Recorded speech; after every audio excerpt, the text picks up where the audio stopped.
4th of July and our independence. I want to start off with a story during the Revolutionary War.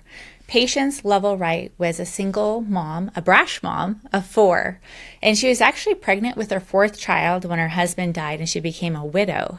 So what did she do? She used to form little figurines when she was younger with clay, and so she transformed that into a unique skill of making wax busts, so likenesses of famous people or people. And so she used this skill and became very popular in America, and then moved to London and put herself in the highest circles of British society. And she would secretly embed messages in the wax busts. And she even met with the king and queen, and she'd do these private studio sessions and collect gossips, but it was invaluable espionage so that the Americans knew who was coming, what they had, what they were doing, and very important key figure in our independence and our freedom. And if you want to know more about stories about women that we don't hear much about and just their huge impact on our history, I learned this from the book called We the Women by Nora O'Donnell, and I highly encourage it. It's very interesting. So we're talking about freedom, which is a huge passion of mine, because I really believe, like Christ said, he came to set people free, and we're meant to be free, but so many of us are not free. And we keep ourselves captives for a lot of different reasons. And that's what we're going to talk about today, freedom. So just like a light bulb needs 3 things: the bulb, the shape, the filament, and a power source, we're going to use that analogy to talk about how we can grow in freedom and how we can be free. Because for me, free people, they're the ones that are living life at peace with themselves, and they like themselves. That's, a huge part of it, and we'll talk about that. And they're at peace with God, and they're living authentically, because we're all created in God's image, and we're all very different, and we're created to live authentically and contribute to the world and our giftings, and that is how we are designed. But we can't contribute if we are stifled and we are not free. The best way we can contribute is by that freedom. So how do we be free? So let's start with the filament in the light bulb. The filament, I'm going to call it ourselves. So what makes for a good filament, a healthy, and not a disconnected filament? Well, I'll tell you, it has a lot to do with our last podcast. The last podcast I did was on self-abandoning. And self-abandoning is a great way to be disconnected and not have a completely full filament. So to really learn more about that, listen to the last episode, because it really limits who we are and who we can express ourselves to be. Because, like I said, we have to like ourselves, and that's hugely important. And a lot of that doesn't come naturally, because we have to remember our brain is designed to look for the negative, because our brain is designed to keep us safe. But if we are not working with that, the brain's negative talk can program us to believe like we don't like ourselves. And so we have to understand, hey, this is the brain's job to do this. And then we have to look at, hey, let's look at why I don't like myself, and work with all of that to create a healthy self-image and a healthy way of loving ourselves and respecting ourselves. Because if we're not treating ourselves with love and respect, we are not going to shine, and we are not going to be the filament. We are not going to be able to add light to this world. So that's huge. So we are our first responsibilities. So the first thing that God gave you was you. And he's like, you take care of this body, mind, spirit, that I gave you. And, has your soul in there. And so our first responsibility is to take care of this. Not to serve others, not to self-abandon, none of that. Our first responsibility is ourselves. That is not selfish. That is our responsibility, our God-given responsibility. And that is so important. So the next part is the light bulb, the light bulb itself, the shape.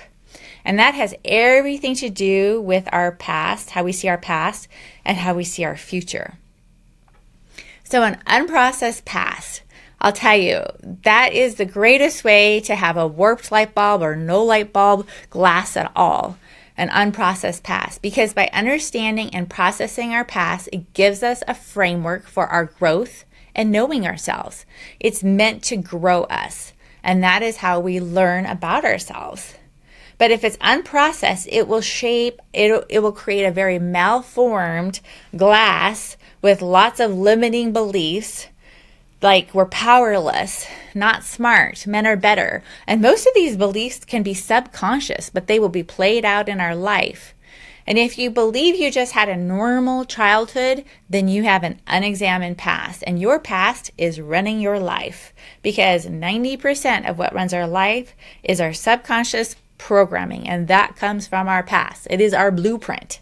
So make sure we're examining our past, not necessarily to blame our parents, but to understand, yeah, this is how this affected me. And we have to understand we can be given the exact same circumstance as another sibling or somebody else, and what we made that mean to us, or how maybe we did not have the emotional or physical ability to process that, and how that affected us is huge. Because any time that we do not have the emotional, mental, physical ability to process things, it becomes like a traumatic thing. It becomes kind of stuck. And so that's really important. And it couldn't have that examined part of our lives. And it could be small things, large things. It doesn't really matter. It's really a matter what it meant to us and what lies we've believed from it and the things about that, because that's what's affecting us. If you want to know why you're doing the coping mechanisms, the addictions, the avoidance, the triggers, this is where you go. So it's very interesting. Like there's some people that are like, gosh, I want to do these things, but I feel so lazy. I'm just not doing them. And that's really good to look at, like, what is taking up all the emotional energy? Are you in a freeze state, a little bit of a freeze state where it's just overwhelming and you can't make a decision, I want to do this, and then put it into action? Then, instead of blaming ourselves, it's good to investigate and be curious and figure out what is there, because it's not uncommon that if a person's emotional bucket is full, it makes it very hard to have a desire and fulfill the desire without all the messiness. And so it's good to know, like, hey, let's be curious about this. Let's examine this. And that's the same thing with coping mechanisms. Why do I always go to Netflix and binge? Why do I drink alcohol in order to soothe myself? Those are really, instead of, blaming ourselves, it's very important to take ownership, but it's also important to be like, hey, let's be curious. Did I start this because I did not have the ability to cope, and then I have not learned the ability to cope, and now I'm addicted to it? Like, let's be curious, because many times we're trying to soothe this emotional turmoil, and it could be a couple things. It could be, again, an unprocessed past, or we haven't developed the ability to feel our feelings, which is a big thing here in the United States, because a lot of us have been taught, like, oh gosh, either you don't need feelings or they get in the way. And I totally disagree with that. And I know the consequences of that, because by not listening to my feelings, which is information, a number of you know my story. I ended up in the psych ward. And had I listened to what my body was telling me and what my emotions were telling me, I would have understood how toxic the situation I was in and how much it was affecting me. But I was like very disconnected. And so again, we cannot have, processing our past and learning the ability to know all of our feelings and to feel them inside our body, not just cognitively. It's so funny. I'll be working with clients and I'll be like, okay, what does this feeling feel like? And they'll go to a thought. And it's like, no, we got to feel it in our body. Like I feel a tightness in my chest and it goes up to my throat. And it feels like this tightness and it's like this heavy weight.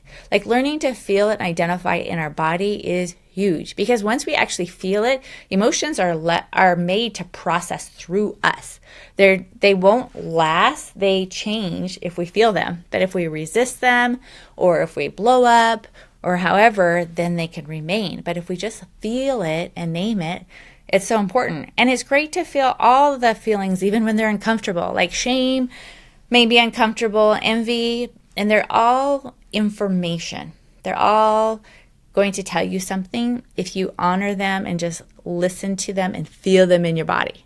So that's huge, having a processed past where you're like, oh, I can see that I have this pattern, and I look back to where that came from, and it's because I had this unmet need, and I made this story, and now this story is running my life. So huge. And a lot of times that can take a life coach. It can take a therapist. It can take somebody else to help see things that we can't see. Because sometimes we have a hard time seeing those blind spots, and that can be really important.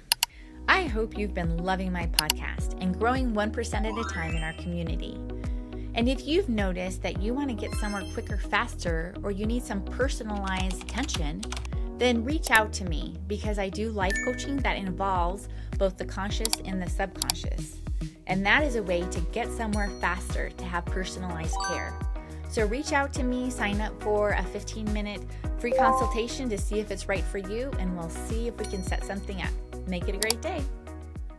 So it's really important to own our past and the stories that we've made, and to, we can be victimized. Things can happen to us, but that doesn't mean we have to be the victim. That is a choice. And if we're doing the victim rather than taking ownership of where we're at now and what we do with that story, it will lead to a whole lack of growth and a whole lot of entangled, hard emotions and not be processing.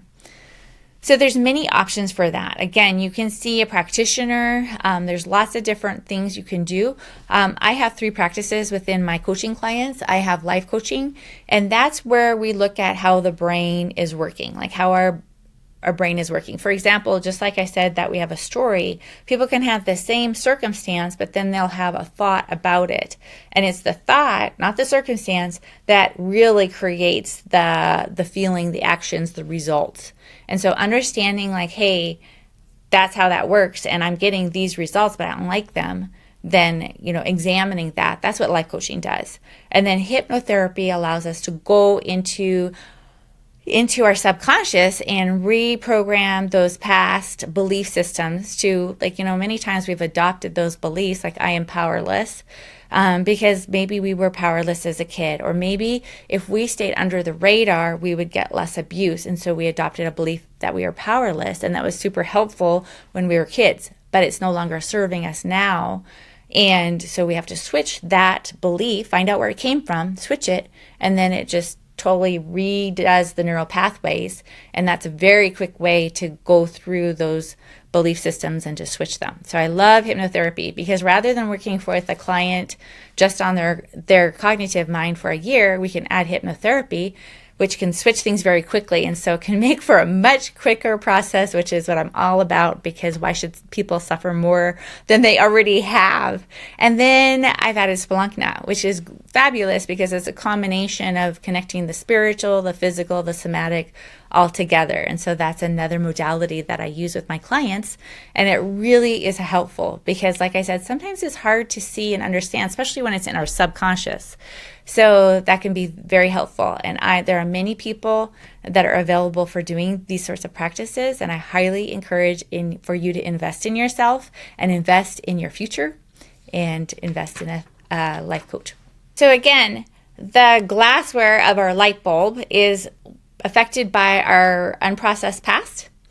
And so processing our past and using our pain to be our purpose is huge. And also looking at that and how we look at our future. Because any of those negative glass ceilings, those limiting beliefs, are going to make our little light bulb really, really small. Versus if we conquer those limiting beliefs, like the I'm not smart, or I'm not enough, or I can't, whatever. When we can conquer that, then we can expand our glass ceiling, but in this case, our glass light bulb, and just have a bigger ability to give light to others. And so we get to be the pen who decides what we believe about ourselves and about the world. And taking that into our own hand and being the author of that is huge. I want to give you an example. Brooke Castillo is the one I trained through the life coach school, and she's fabulous to listen to. And she had a very challenging past, like all the things, the abuse, the neglect, all the things. And she could have used those times of her past to create a story of I'm not good enough. This is always going to be my life. I'm not worthy, all sorts of things. And instead, she actually did the work and just chose to be, if I can survive that, I can survive anything, and I'm strong, and use that as propellant for her to create the life that she now has. And that's huge. So again, it wasn't their circumstance, it was the thought about the circumstance. And she used that thought as a propellant because she knew that would help her in her future.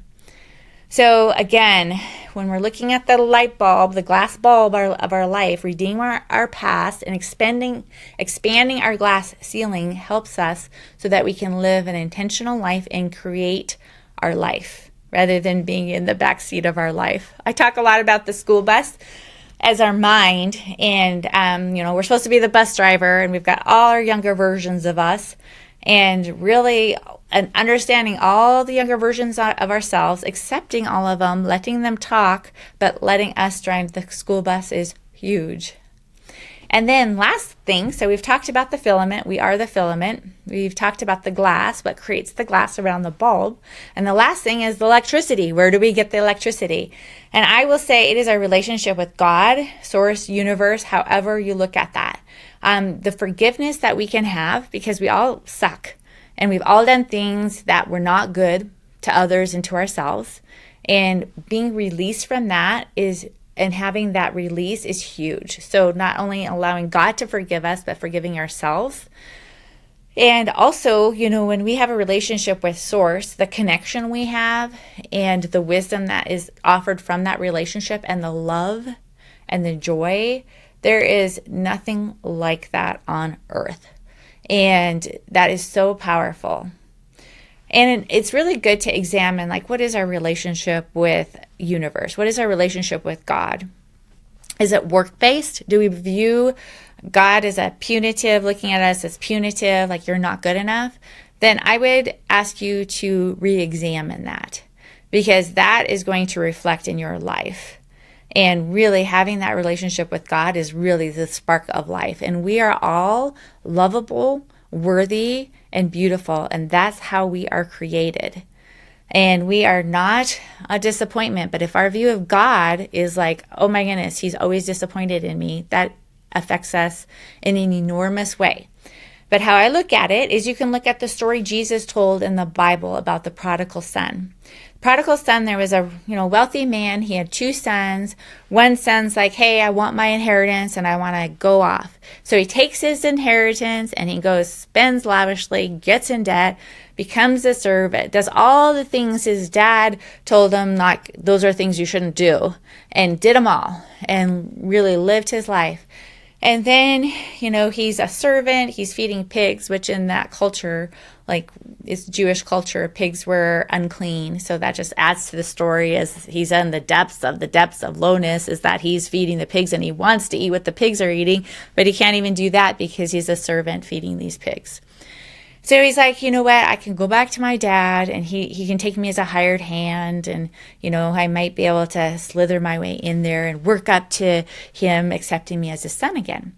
So he goes back to his dad, and rather than his dad being like, oh, you suck and you've lived this life and you spent all your money and you can start off, feeding my animals. That was not what happened at all. He's like, my son, you are back. I'm so happy to be in relationship with you. Here's a ring that shows you are my son. Here's my robe of honor. Come and join a feast. So that is so important to understand, that is how God sees us. We all mess up. And he is so ready to be in close relationship with us and to love us in spite of who we are, because it's not because of who we are that, it's because of, we are his children. And so that is huge. So God and source, universe, however you look at that, is the electricity. It is what can really light up our lives, give us the joy, give us the meaning. And that's huge. So let's take a pause. Just take a deep breath in and breathe out. We are made to be the light. We're made to let our light shine. Which of those areas are you struggling with today? Are you struggling with the filament? Are you struggling with loving yourself, liking yourself, respecting yourself, treating yourself with love and respect? Or are you struggling with the glass, an unprocessed past, an unprocessed framework with limiting beliefs? Or are you struggling with your relationship with God, the electricity, the power source? Is that where you're struggling? So identify that. And then identify one thing that you can do to change that. Just one thing. I believe in you. Grow 1% a day and make it a great day. And live your life for freedom. Take care.